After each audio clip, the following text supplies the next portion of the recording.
What's up, Rachel? What's up? How are you? Good. How you doing? I'm doing great. Good to see you. Good to see you. So for some reason, the only time we ever have to talk about your rom-coms, it's always when it is the coldest it could possibly be in New York City. We're on a good run. We're on a good like 3 for 3, possibly 2 for 2. Yeah, I yeah. I think it's forget. super too, but Yeah. it's Okay. Yeah. always freezing when I have to talk to you about movies that start when it's nice and warm in the movie in I question. know. I know. I know. It's like one of those first days you're just like, what the fuck? And then you get to Starbucks and it's like, oh, it's Christmas time at Starbucks today. Yeah, and I'm like, oh, great, cold. But this movie, I liked it a lot. I like how cute it is. It broke my rule of starting Christmas way too early because as a November Scorpio, I don't start Christmas until after Thanksgiving. And I Oh was my just God. like, fine, I'll watch a Christmas movie for an interview. But it is very cute. How did you kind of like navigate, having those fun family moments with between, the in the midst of this kind of evil game these two exes are playing? Is it is very fun while you are, you know, playing with a script that has kind of a sinister plot to the movie as a whole. For sure. Yeah, I mean, I had to just look at it as like screwball comedy vibes. I was like, okay, they're playing pranks on each other, which like I don't know. I don't like pranks personally. Like as a human being, I'm like pranks suck. Like no one likes pranks. I don't think they're funny. But like I had to imagine that the characters really did, and that's why they love each other so much, is because they're both like gaming type people. Like he works in video games, she's like goofy, wacky, like loves to kind of mess around even when they're playing that card game, and you see her kind of go into her evil side. And also it made it really enjoyable because Leighton and Robbie really went for it. And Leighton's so fucking fun to work with that like she was great when we would play these goofy games, and she has such like a childlike sense of wonder to it all. um I would say that was really fun, and kind of just like when you're home alone with your family, well, not home alone, when you're home with your family, it's just chaos, you know what I mean? So it kind of speaks to the chaos of being home for the holidays, and and yeah, and how we can make that feel like a rom-com premise. Yeah. And I do love the, baby Jesus of it all because I like that they go and bring home a T-Rex. They're like, Yeah. this is now our baby Jesus. Yeah. Shout out to that mom's credit that she was just like, okay. Because, plenty of, well, they're not really, I guess they are Catholic, like Yeah. church, but like I do like that she is like, all right, fine. I'm this accepting baby Tyrannosaurus Rex Jesus this Christmas season. But there's so many weird little things in this movie that shouldn't work but do work to make this like so cute and funny.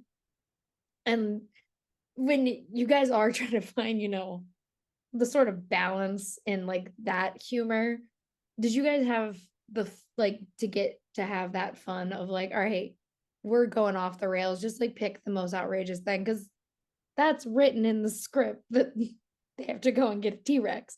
So For sure. I think that the idea was that like me, Robbie, Layton, the whole family, we would sit down and read the script. And this was during the writer's strike, so we couldn't really change the script.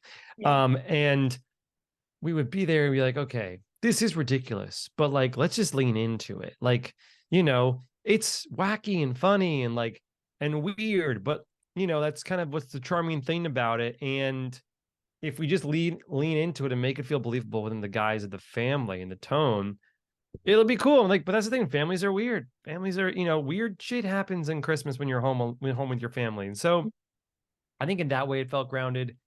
Um, Also Michael Hitchcock and Catherine Greenwood can make anything funny. So I was very confident in their abilities to take whatever wacky scenario we were given and make it feel like it's like a comedy premise, not just like a wacky random thing. yeah, I mean, it works, and it is just kind of one of those movies where you're like, yeah, I believe that that family would just Yeah. agree to this is their new baby Jesus for the holiday. Yeah. But it is too, just one of those kind of holiday rom-coms that like I want, like the generational divide between you. Well, I'm like I go home and my mom's like, I would watch Hallmark, and I was like, please don't. This is like what I would rather watch of like the rom-coms for the holidays. It's like, let's watch like this. This is more fun and more my speed. When you, because you like rom-coms, clearly, you like making them. what about this kind of story where it is exes who have communication problems drew you to a script like this as a director? Well, it's exactly as you said. It was going to be an entry into the Christmas movie canon that didn't feel like it was Hallmark. Mhm. Yet, you know, it's not It's a Wonderful Life. It's not White Christmas. It's not The Holiday, but it's its own little weird cousin to all these things. It's a sort of screwball premise with two great actors who haven't really been in a rom-com in a minute, and I'm like, great, Leighton Meester in a rom-com. That's an interesting idea for me. That's an interesting thing that we should explore as an artist. And, we should go in and look at that. So I would say that was what really drew me, was just the potential to work with wonderful actors and the potential for such a strong premise, and also make something that is going to be accessible. It's Amazon freebie, so you can watch it for free in the States and other countries. And you and your mom can watch it, and me and my mom can watch it, and maybe we'll pay attention, actually, because the second half of the movie gets a little bit more serious and real, and you're like, whoa, maybe not a Hallmark movie, maybe there's something deeper happening here.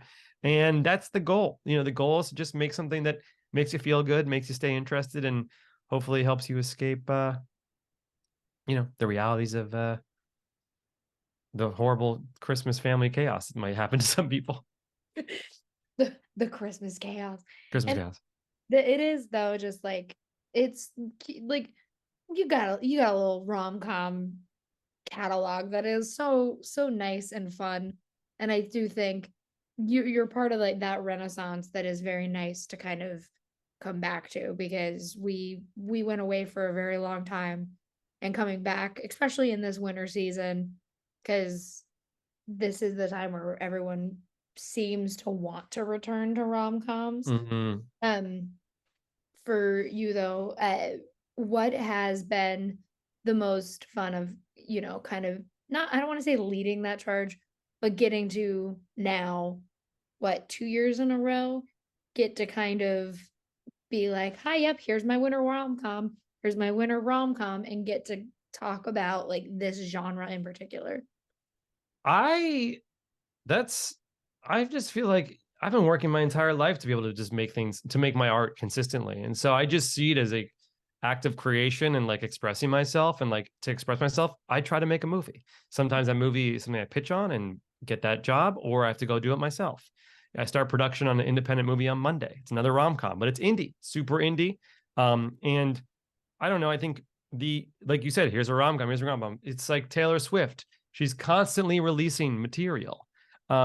So there is a little bit of like always kind of entering the conversation, as opposed to maybe someone like a Christopher Nolan or Greta Gerwig, who release a big movie every few years. I'm like super game to be like this sort of weird populist romantic comedy filmmaker, a la either the film directors who had studio deals back in the day. And pump pump out sounds crazy, but like I just like making stuff, and it happens to be rom-coms, and I think they are a wonderful genre. You and I both love them, obviously. And um I hope that at least when people watch the movies, they see something a little more. I take them seriously as a medium and as a piece of cinema. So when you watch, hopefully, a movie that I make and with the crew that I work with, there's something else happening that makes it feel unique, for better or worse. Something else is happening aesthetically and cinematically, that makes it feel like a worthy entry into the genre. Yeah, and I definitely think Xmas is. I love it a lot. Thank you. Instantly was like, great. I'm making my mom watch this with me this Christmas, so that Yes. I don't have to sit through Hallmark. I'm like, great, my choice. I'm watching this one. Yes. Oh, Thank that's you so awesome. much for talking with me today. Really appreciate it. Can't wait for people to get to see Xmas. It's so cute. Thank you, Rachel. And great to see you as always. And I'm sure I'll see you on the gram and the webs. And I can't wait till we get to chat again. I know, I see awesome. Grogu in the background as well, by the way. So hi, Grogu. Yeah, Grogu. Awesome. Yeah. Thank you. Have a great Bye, one. Rachel.